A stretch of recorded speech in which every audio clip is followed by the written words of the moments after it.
So here we have our chord progression from before, but now we've made it beautiful by using arpeggios, okay? So simply, instead of a block chord again, we're now making it an arpeggio.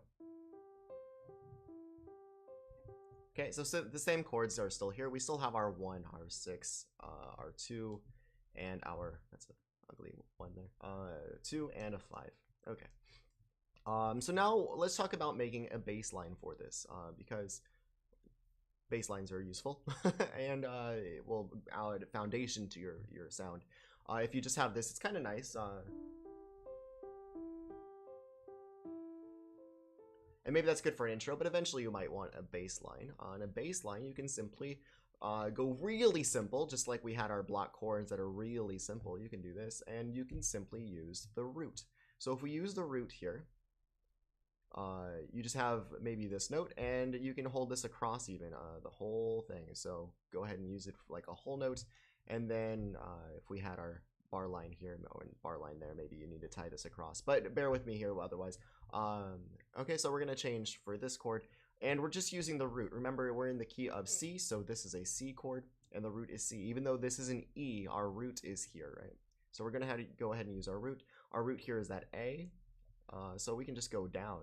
Instead of going up to A, which would get into up here, that would be the closest A going up from this middle C. But we can go down to A here, and then we can go to this A, or we can go to the D is the root here, so we can go we can go back up to D. I was playing around with this a little bit, and this kind of sounded nice. You can also go down here if you want, but the leap here is what, a fourth, versus the leap down would be a fifth. So you kind of wanted this would be a fifth. So if you wanted to make it smoother, smaller leaps equals smoother music. Smooth. Okay.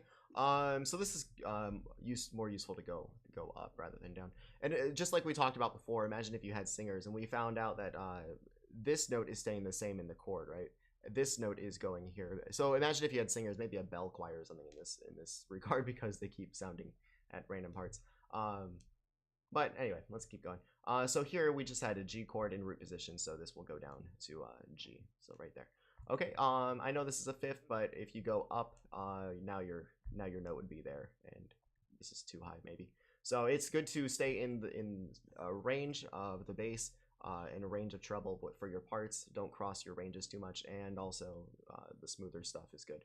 Also, I kind of want this to stand out because it's the fifth. The fifth is strong, and we want it to sound.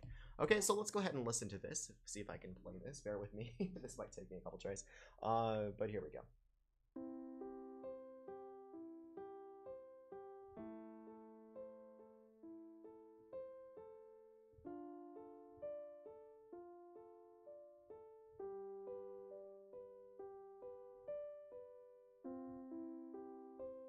Okay, other than that last note that I had a goof on.